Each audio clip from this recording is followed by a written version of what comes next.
Le but de notre exercice ici est de créer un contenu multimédia. Maintenant, on va parler de la structure. Donc, j'ai mis juste une petite note importante. On communique avec une seule personne à la fois, même si vous voyez votre audience.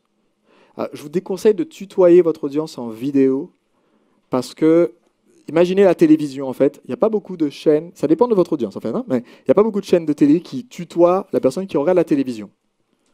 Les seules chaînes qu'ils font, ou les seules radios qu'ils font, c'est quand on a une audience de jeunes. Donc, même si vous tutoyez la personne dans vos emails parce que c'est votre style, dans la vidéo, je ne vous conseille pas de le faire, à moins que vous ayez une audience de jeunes et où le vouvoiement ne passerait pas. Donc, je parle à une seule personne qui a ses écouteurs, qui est en train de m'écouter dans sa voiture. Et donc, j'essaye de faire un podcast qu'on n'a pas nécessairement besoin de regarder, mais qu'on peut aussi écouter, vu que je vais récupérer l'audio. Et ensuite, je vous demande donc de prendre des notes par écrit. Dans certaines des cases, j'ai déjà pré-rempli pour que vous voyez des exemples. Et voici comment je prépare un podcast avec Marc. Je commence par une salutation. C'est mon bonjour, c'est mon titre du héros. Bonjour, je suis Sébastien, marketeur français. Aujourd'hui, nous allons parler de, et ensuite le thème de la journée. Une petite astuce pour votre vidéo sur YouTube, vous pouvez dire le titre au début pour attirer l'attention. Et aussi parce que Google est capable de reconnaître les mots, donc ça aide pour le référencement de la vidéo. On soupçonne que ça aide pour le référencement de la vidéo. Donc je vais par exemple commencer.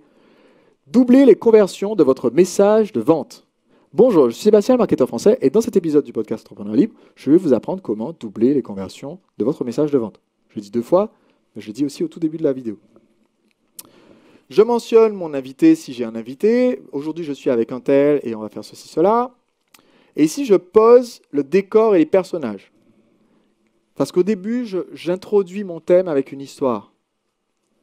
Donc, poser le décor et les personnages, c'est j'ai participé à un cours de peinture avec ma mère et je fais une description qui souligne des traits marquants du personnage. Eric, dans son introduction, a commencé par nous avons organisé un concert, nous avons demandé à une chanteuse de faire une présentation. La chanteuse, on connaît son prénom, on sait qu'elle est petite et souriante, on sait qu'elle a une jolie voix, donc on a des traits physiques et des traits de personnalité.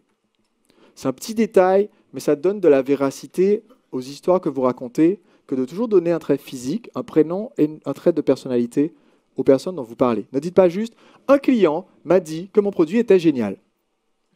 Là, le niveau de crédibilité de ce que vous venez d'annoncer est faible. Si vous dites « un client que j'ai rencontré dans la rue il y a quelque temps », que vous donnez une description de cette personne, un prénom, et que vous enchaînez en disant ce que ce client a fait dans sa vie qui fait que c'est génial, d'un seul coup, c'est beaucoup plus crédible. Je vais assez rapidement parce que vous allez avoir le document et j'explique juste les concepts de chaque partie.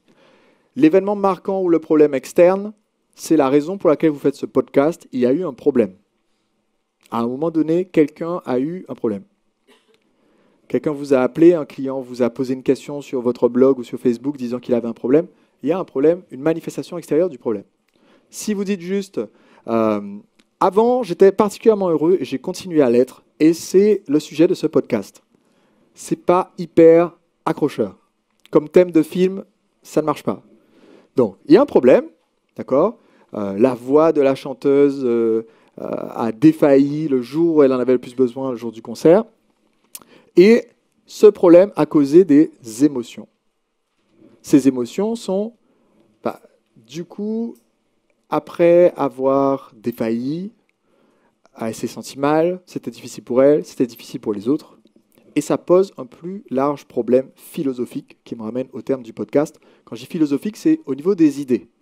Parce que les petites gens parlent des personnes, les moyennes gens parlent des événements, et les grands esprits parlent des idées.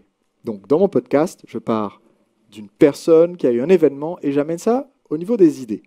Donc ça nous amène à nous demander comment faire pour que vous puissiez parler facilement lors d'un concert, enfin chanter facilement lors d'un concert sans être stressé.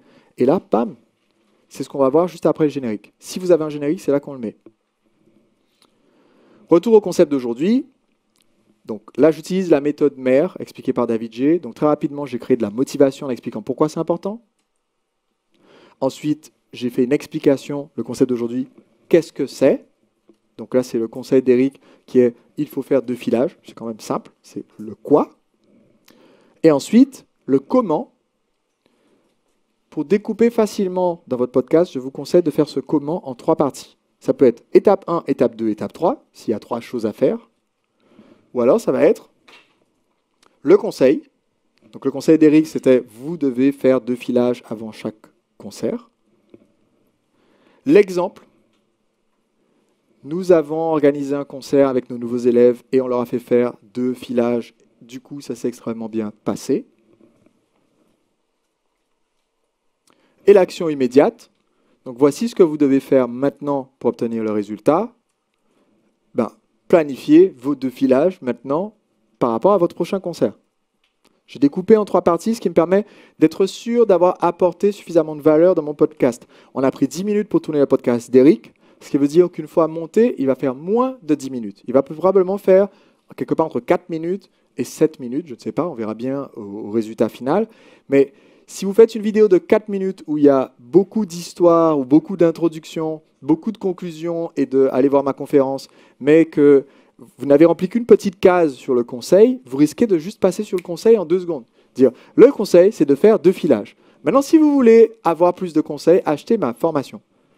C'est un peu trop léger. Donc, le fait d'avoir découpé cela fait qu'on est sûr qu'avec votre conseil, exemple et conseil d'application, on a assez de matière pour être content d'avoir regardé votre vidéo. Ensuite, je fais quoi? La référence à une de mes campagnes perpétuelles. Je fais ensuite la référence à une de mes campagnes perpétuelles, c'est-à-dire à un de mes tunnels de vente.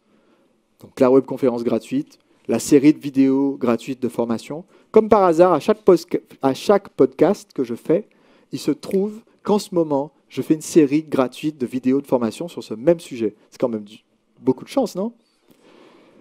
Et bien, du coup, je donne le lien. Donc, dans mon podcast, je ne fais pas directement la promotion du produit. En ce cas, je ne leur dis pas comment l'acheter. Je leur dis où aller recevoir davantage sur cette thématique gratuitement.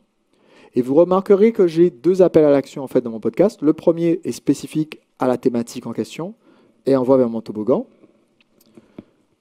Je conclus l'histoire parce que j'ai quand même parlé d'un problème, mais je n'ai pas forcément dit qu'à la fin, la personne avait résolu son problème. Si vous dites juste, j'ai un client qui a rencontré tel problème, vous faites votre podcast et vous arrêtez là, ce qu'on retient, c'est que vos clients, ils font quoi? Ils ont des problèmes. Donc, un neurodénouement, un récapitulatif de ce qui a été fait. Dès que vous enseignez, il faut récapituler ce que vous avez dit avant.